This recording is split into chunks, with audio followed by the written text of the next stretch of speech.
High guys, welcome back to Sagar stories. ಹೊಸ top trending ಅಪ್ಡೇಟ್ಸ್ಗೆಲ್ಲರಿಗೂ ಸ್ವಾಗತ. ಹೋಗೋಣ ಸ್ಟ್ರೈಟ್ ಅವೇ. ಯಾವ್ದು ಡಿಲೇ ಇಲ್ದಂಗೆ ಮೊದಲನೇ ಅಪ್ಡೇಟ್ಗೆ ಜಾಸ್ತಿ ಡಿಲೇ ಮಾಡಕ್ ಹೋಗಲ್ಲ. First update, Afghanistan squad has been announced. ನಾವು ಅದೇ ಸೆಪ್ಟೆಂಬರ್ ಇದೆಯಲ್ಲ, ಸೆಪ್ಟೆಂಬರ್ ಮಿಡಲ್ಲಿ ಅದೇ ಟೂರ್ನಮೆಂಟ್ ಸ್ಟಾರ್ಟ್ ಆಗಿ ನಮ್ಮ ಮುಂಚೆ ಒಂದು ಸೀರೀಸ್ ಇದೆಯಲ್ಲ, ಇಂಡಿಯಾ ವರ್ಸಸ್ ಅಫ್ಘಾನಿಸ್ತಾನ್ ಸೀರೀಸ್, ಇದಕ್ಕೆ ಸ್ಕ್ವಾಡ್ ಅನೌನ್ಸ್ ಮಾಡಿದರೆ ಕ್ಯಾಪ್ಟನ್ ಆಗಿ ಇಬ್ರಾಹಿಂ ಜುದ್ರಾನ್ ಇದ್ದಾರೆ. T20 ಸೀರೀಸ್ ಇದು, ಗುರ್ಬಾಸ್ ಎಲ್ಲ ಮ್ಯಾಚನ್ನು ಕೂಡ ನಡೀತಾ ಇರೋದು ಡೆಲ್ಲಿ ಸ್ಟೇಡಿಯಮಲ್ಲಿ, ಯಾವಪ್ಪ ಅದು ಫಿರೋಜ್ ಕೋಟ್ಲಾ ಸ್ಟೇಡಿಯಮಲ್ಲಿ. ಆಮೇಲೆ ಅಟಲ್ ಅವರು ಇದ್ದಾರೆ, ಆಮೇಲೆ ದಾರ್ವಿಶ್ ಅವರು, ಆಮೇಲೆ ಮರ್ಜಾಯಿ. ರೀಸೆಂಟಾಗಿ ಆಯ್ತಲ್ಲ ODI ಸೀರೀಸ್ ಆಯಿತು, ಜೊತೆಗೆ ಟೆಸ್ಟ್ ಸೀರೀಸ್ ಆಯಿತು. ಒನ್ ಆಫ್ ಟೆಸ್ಟ್ ಮ್ಯಾಚ್ ಇತ್ತು. ಸೊ ಅದರಲ್ಲಿರುವಂಥ ನೇಮ್ಸ್ಗಳು ಸುಮಾರು ಇಲ್ಲಿ ಕಾಣಿಸ್ಕೊಂಡಿದ್ವು. ಗುಲ್ಬದೀನ್ ನೈಬ್ ಅವರು ಇದ್ದಾರೆ, ಆಮೇಲೆ ನೂರ್ ಇದ್ದಾರೆ, ಆಮೇಲೆ ಮೊಹಮ್ಮದ್ ನಬಿ ಒಬ್ವಿಯಸ್ಲಿ ಇರಬೇಕು, ರಾಶಿದ್ ಖಾನ್, ಆಮೇಲೆ ಖರೋಟಿ, ಮುಜಿಬುರ್ ರೆಹಮಾನ್ ಅವರು ಬಂದಿದ್ದಾರೆ, ವಾಪಸ್ ರಿಟರ್ನ್ ಆಗಿದ್ದಾರೆ. ನೂರ್ ಅಹಮದ್ ಅವರು, ಫಜ್ಲಾಕ್ ಫಾರೂಕಿ, ನವೀನ್ ಉಲ್ಲಾ ಕೊಹ್ಲಿ 2 ವರ್ಷ ಆದಮೇಲೆ T20 ಸೈಡ್ಗೆ ಮತ್ತೆ ರಿಟರ್ನ್ ಆಗಿದೆ. ಲಾಸ್ಟ್ ಆಡಿದ್ರು 2024 ಆಡಿದ್ರು ಅಫ್ಘಾನಿಸ್ತಾನ್ಗೆ. ಮತ್ತೆ ನವೀನ್ ಉಲ್ಲಾ ಅವ್ರನ್ನ ನಾವಿಲ್ಲಿ ನೋಡಬಹುದು. ಆ್ಯಂಡ್ ಅಬ್ದುಲ್ಲಾ ಅವ್ರನ್ನ ಹಾಕೊಂಡಿದ್ದಾರೆ, ರಿಸರ್ವ್ ಪ್ಲೇಯರ್ಸ್ ಆಗಿ 3 ಜನ ಇಟ್ಟಿದ್ದಾರೆ. ಸೊ ಅವ್ರು ರಿಸರ್ವ್ ಆಗಿನೇ ಇರ್ತಾರೆ, ಅವ್ರೇನು ಹೇಳೋಂಥ ಅವಶ್ಯಕತೆ ಇಲ್ಲ. ಸೊ 50 ಮೆಂಬರ್ ಸ್ಕ್ವಾಡು ಪರವಾಗಿಲ್ಲ, ಚೆನ್ನಾಗಿ ಬ್ಯಾಲೆನ್ಸ್ಡ್ ಆಗಿನೇ ಕಾಣಿಸ್ತಾ ಇದೆ, ಕಾಂಪಿಟೇಟಿವ್ ಆಗಿ ಕಾಣಿಸ್ತಾ ಇದೆ. ಕಾಂಪಿಟೇಷನ್ ಕೊಡ್ತಾರಾ ಕೊಡಲ್ವಾ ಅನ್ನೋದು ನಮಗೆ ಮ್ಯಾಚ್ ಟೀಮಲ್ಲಿ ಗೊತ್ತಾಗುತ್ತೆ. ಮಗ ಒಳ್ಳೆ ನವೀನ್ ಉಲ್ಲಾ ಎಂಟ್ರಿ ಕೊಟ್ಟಿದ್ರಲ್ಲ ಸ್ಕ್ವಾಡಿಗೆ, ಅದೇ ಒಂಥರ ಬಿಗ್ಗೆಸ್ಟ್ ನ್ಯೂಸ್. ಅಪ್ಡೇಟ್ ಬಿಟ್ಟು ಧ್ರುವ್ ಜುರಲ್ ಅವರು ಕ್ಲಾರಿಟಿನ ಕೊಟ್ಟಿದ್ರೆ, ಅವರ ಟ್ಯಾಟೋ ರಿಲೇಟೆಡ್ ಜೈ ಜವಾನ್ ಜೈ ಕಿಸಾನ್ ಅಂತ ಅವರ ಲೆಫ್ಟ್ ಶೋಲ್ಡರ್ ಮೇಲೆ ಏನು ಹಾಕೊಂಡಿದ್ರು, ಲೆಫ್ಟ್ ಬೈಸೆಪ್ ಮೇಲೆ ಏನು ಹಾಕೊಂಡಿದ್ರು, ಸೊ ಅದನ್ನ ಅವರು ಕ್ಲಾರಿಟಿ ಕೊಟ್ಟಿದ್ರು. ಏನಕ್ಕೆ ಜೈ ಜವಾನ್ ಜೈ ಕಿಸಾನ್ ಅಂತ ಹಾಕೊಂಡಿದ್ದೀನಿ ಅಂತ. ನಮ್ಮ ತಾತ ರೈತ ನಮ್ಮ ತಾತ ರೈತ ಆಗಿದ್ರು, ನನಗೆ ಗೊತ್ತು ಅದರ ವ್ಯಾಲ್ಯೂ ಏನು ಅಂತ. ಜೊತೆಗೆ ನಮ್ಮಪ್ಪ ಸೋಲ್ಜರ್ ಆಗಿದ್ರು, ಆರ್ಮಿ ಮ್ಯಾನ್ ಆಗಿದ್ರು. ಸೊ ಇವರಿಬ್ಬರದು ಸೇರಿಕೊಂಡು ನಾನು ಹಾಕೊಂಡಿರೋದು ಜೈ ಜವಾನ್ ಜೈ ಕಿಸಾನ್ ಅಂತ. ಸೊ ಕಿಸಾನ್ಗೂ ಇದ್ದಂಗಿರುತ್ತೆ ಆ್ಯಂಡ್ ಸೋಲ್ಜರ್ಗೂ ಇದ್ದಂಗಿರುತ್ತೆ. ಸೊ ನಾನು ರೆಪ್ರೆಸೆಂಟ್ ಮಾಡ್ದಂಗಿರುತ್ತೆ, ಅವ್ರಿಬ್ಬರನ್ನ ರೆಪ್ರೆಸೆಂಟ್ ಮಾಡ್ದಂಗಿರುತ್ತೆ.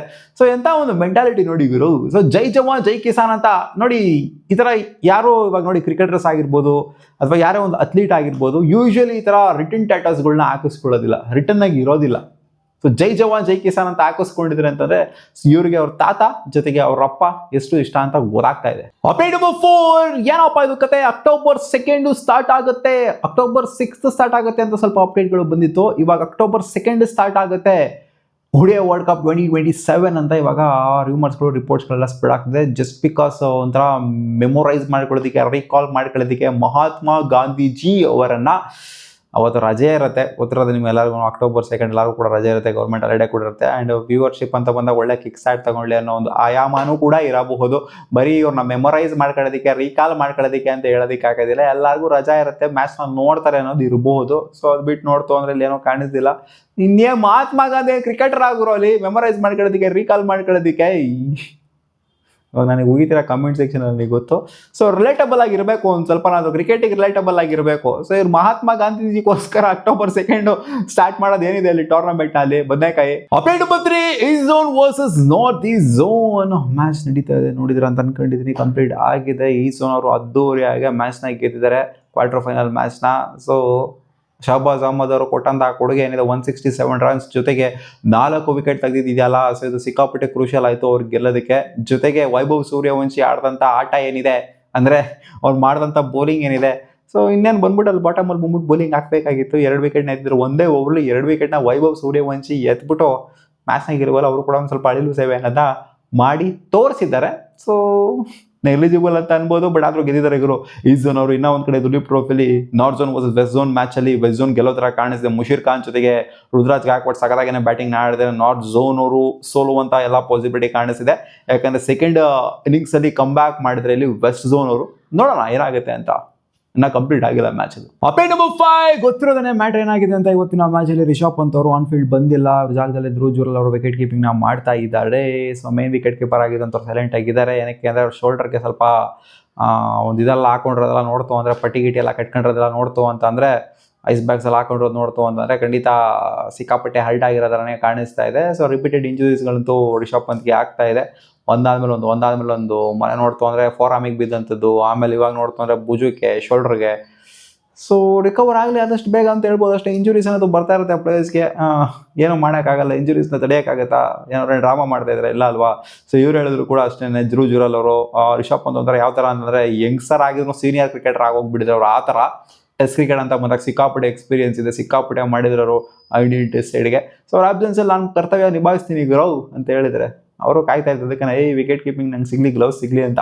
ಅಪೇಟ್ ನಂಬರ್ 6 ಶಶಾಂಕ್ ಸಿಂಗ್ ಅವರು ಬ್ಲೈಂಡ್ ರ್ಯಾಂಕಿಂಗ್ ನ ಮಾಡಿದ್ರೆ IPL ನ ಈ ಬೌಲರ್ಸ್ಗಳನ್ನ, ಈ 5 ಜನ ಬೌಲರ್ಸ್ಗಳನ್ನ. ಬ್ಲೈಂಡ್ ರ್ಯಾಂಕಿಂಗ್ ಅಂದರೆ ಯಾರು ಫಸ್ಟ್ ಬರ್ತಾರೆ ಯಾರು ಲಾಸ್ಟ್ ಬರ್ತಾರೆ ಅನ್ನೋದು ಗೊತ್ತಿರೋದಿಲ್ಲ. ಸೊ ರ್ಯಾಂಕ್ ಮಾಡಬೇಕು ಅಷ್ಟೇ.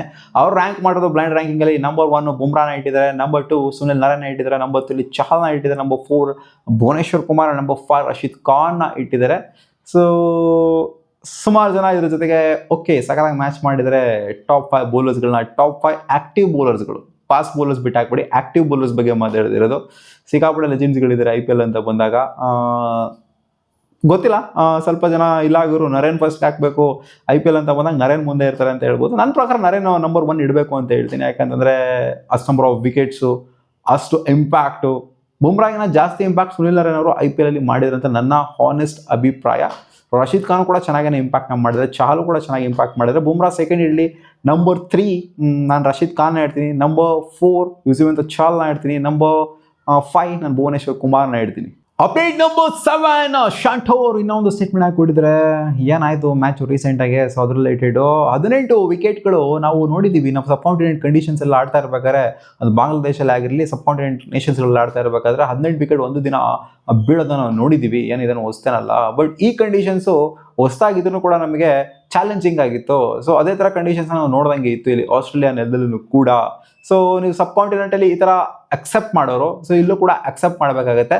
ನಾವು ನೋಡಿದ್ದೀವಪ್ಪ, ನೋಡಿದ್ದೀವಿ. ಆಸ್ಟ್ರೇಲಿಯಾದಲ್ಲಿ ಯಾಕೆ ನೋಡಿಲ್ಲ? ಇಂಡಿಯಾ ಆಲ್ ಔಟ್ ಆಗಿಲ್ಲ 36 ರನ್ನಿಗೆ ಆಸ್ಟ್ರೇಲಿಯಾ ನೆಲದಲ್ಲೇ. ಸೊ ನೋಡಿದ್ದೀವಿ, ಸಿಕ್ಕಾಪಟ್ಟೆ ವಿಕೆಟ್ಸ್ಗಳನ್ನ ಬೀಳೋದೆಲ್ಲ ನೋಡಿದ್ದೀವಿ. 18 ವಿಕೆಟ್ ಒಂದೇ ದಿನ ಬೀಳೋದ್ರಲ್ಲಿ ಏನು ಆಶ್ಚರ್ಯ ಪಡುವಂಥದ್ದಿಲ್ಲ.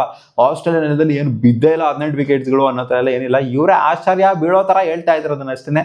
ನಾವೇನೋ ಆಶ್ಚರ್ಯ ಬಿಗಿಶ್ಚರ್ಯ ಏನು ಬಿದ್ದಿಲ್ಲ. ಅಲ್ಲಿ ಸೌತ್ ಆಫ್ರಿಕಾ ನೆಲದಲ್ಲೂ ಅಷ್ಟೇ, ಇಂಗ್ಲೆಂಡ್ ನೆಲದಲ್ಲೂ ಅಷ್ಟೇ, ಈ ನೆಲದಲ್ಲೂ ಅಷ್ಟೇ, ಇಂಡಿಯಾ ನೆಲದಲ್ಲೂ ಅಷ್ಟೇ, ಬಾಂಗ್ಲಾದೇಶ್ ನೆಲದಲ್ಲೂ ಅಷ್ಟೇ 18 ವಿಕೆಟು ಒಂದು ದಿನದಲ್ಲಿ ಬಿದ್ದಿರೋದನ್ನ ನಾವು ಹಿಂದೆನೂ ನೋಡಿದ್ದೀವಿ, ಮುಂದೆನೂ ನೋಡ್ತೀವಿ. ಸೊ ಆಶ್ಚರ್ಯ ಯಾರು ಇಲ್ಲಿ ಪಡ್ತಾ ಇಲ್ಲ ಮ್ಯಾಮ್.